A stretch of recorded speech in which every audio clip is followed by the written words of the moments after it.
Oh, hello everyone. This is Chuck Wiger, and today at the Capitol, it's the March of Dimes Day, where many volunteers and staff affiliated with the March of Dimes are here to share concerns and progress that's being made by the March of Dimes organization.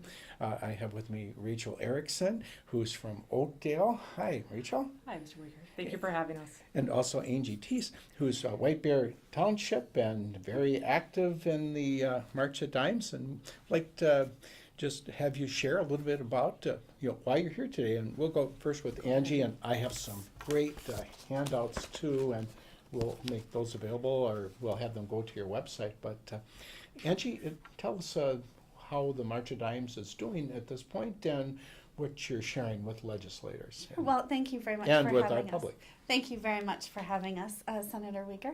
Again, my name is Angie Thies, and we're here today because in the state of Minnesota, nearly 7,000 babies are born prematurely every year. And so we know that we can do better, and in fact, Minnesota scores a B, and we'd love to see us score an A on our Minnesota March of Dimes report card. And so two provisions.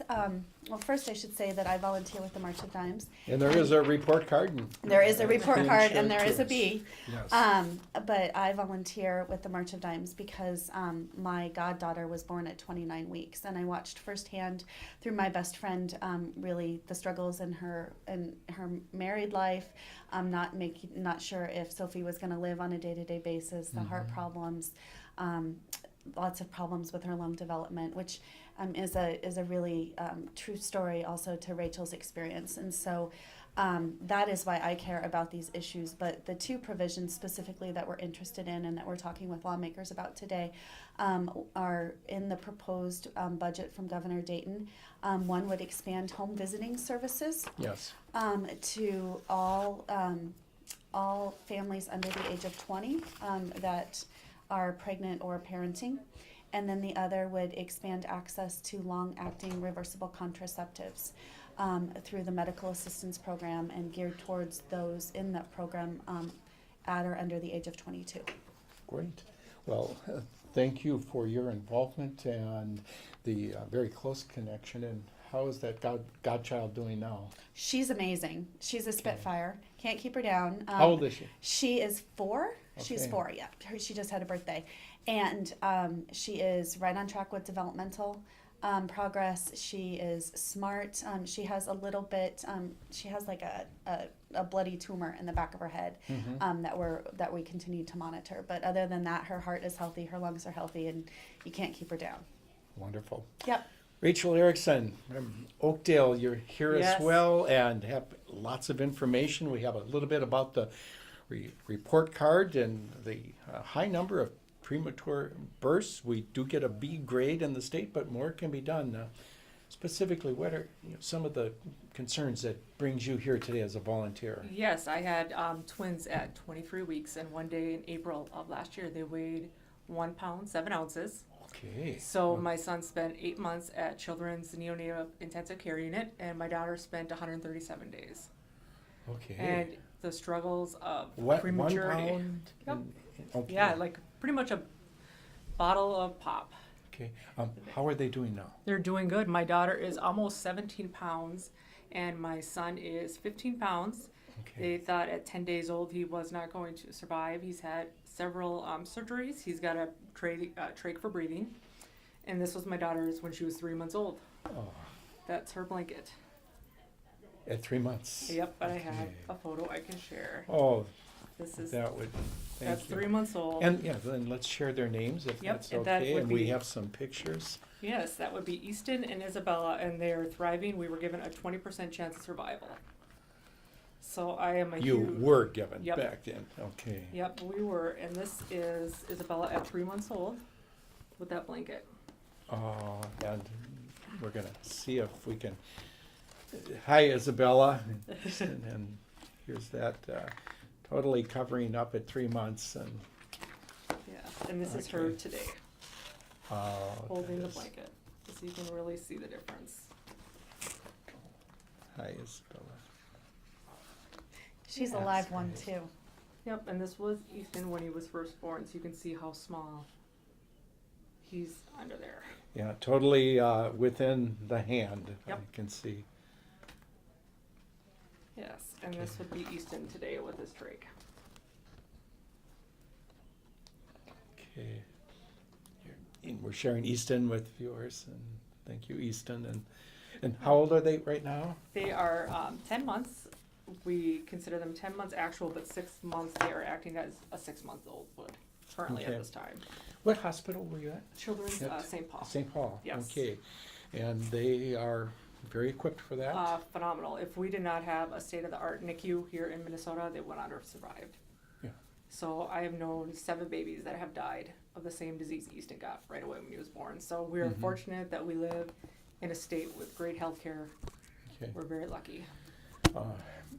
That amount of care, and thank God things are progressing, would have been very expensive. Yes. How did you manage that? Or Yes. how are you managing Yes, that? our insurance so far has paid out $4.2 million at contractor rate for their health care, and we're not even a year old yet. So when we talk about the things that the March of Dimes represents and how to prevent prematurity, it's really important also to look at the numbers of how much is spent when a child is born and the complications that go on until the age of 18. Especially with their home visiting for younger mothers. Yeah. I could not imagine being 20 years old and having twins like Easton and Isabella. Yeah. I waited till later in my career. I was working up until the day, now I'm a stay-at-home mother because you cannot have daycare. I have 24/7 nursing at home. Yeah. So this is something that affects your life. So I'm a huge supporter of everything the March of Dimes does because I live firsthand. It's great having my kids, but it's also a nightmare at times Yeah. to deal with everything. So Well, thank you so much Yeah. for sharing that the journey, and I'm so happy that they've survived and you're thriving. yes, we're thriving. That's from failure to thriving. That's a huge step. Oh, great. Angie, a wonderful testimonial, and yourself Yes. too, sharing in Yes. your life experience. And for viewers, for myself, if a person wants to learn more about the March of Dimes and how they can contribute, and Absolutely. and we do get promotional information, of course, which we appreciate. But where should they go? What website or phone number would you like to share? Well, you should check us out at marchofdimes.org. Or go to our Facebook page. And if you'd like, we'd love to have you, or happy to have you at our March for Babies coming up. So just check us out there. We also have a couple of events in the fall, but you don't need to wait that long. So if you'd like to get involved right away, again, marchofdimes.org, and you can get connected with us, and we'd love to have you. Great.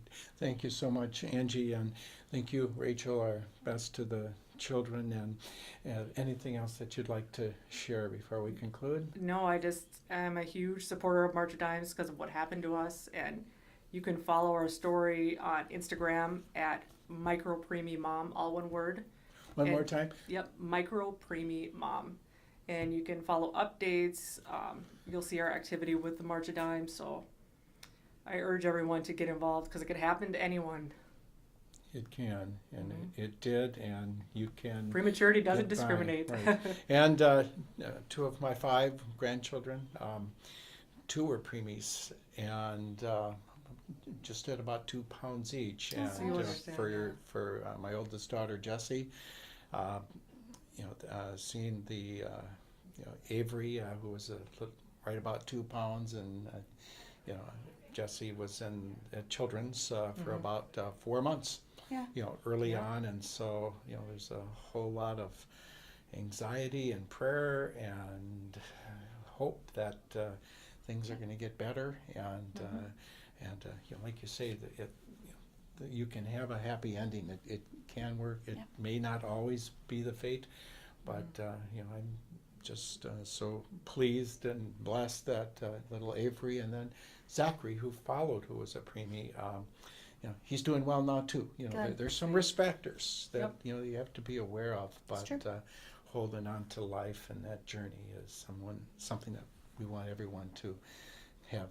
So, thanks again for being here at the Capitol. Thank We'll you. do our very best. Thank and you. Thanks for mentioning the proposal by the governor, and we're in that process now of reviewing that, and you make a very compelling case. So thanks. Well, and I would say we have, so specific to the long-acting reversible contraceptives, I think what's most important is that women who are considering getting pregnant really think about the pregnancy interval or the time between pregnancies. That is what puts you at risk for prematurity and infant mortality. Yes. And so the CDC and the March of Dimes we recommend an 18-month interval for moms between giving birth and getting pregnant again. And if you can wait that 18 months and whether you choose abstinence or contraception or whatever your mechanism is, the March of Dimes really does support that counseling to figure out what's right for you and your family, but waiting that 18 months will be better for you and your baby. Angie, Thies, thank you so much. Thank and you. again, Rachael Erickson, thank you for Thank you, stopping Senator. by at the state capitol today. Thank you. Thank you Okay, for having support us. the March of Dimes.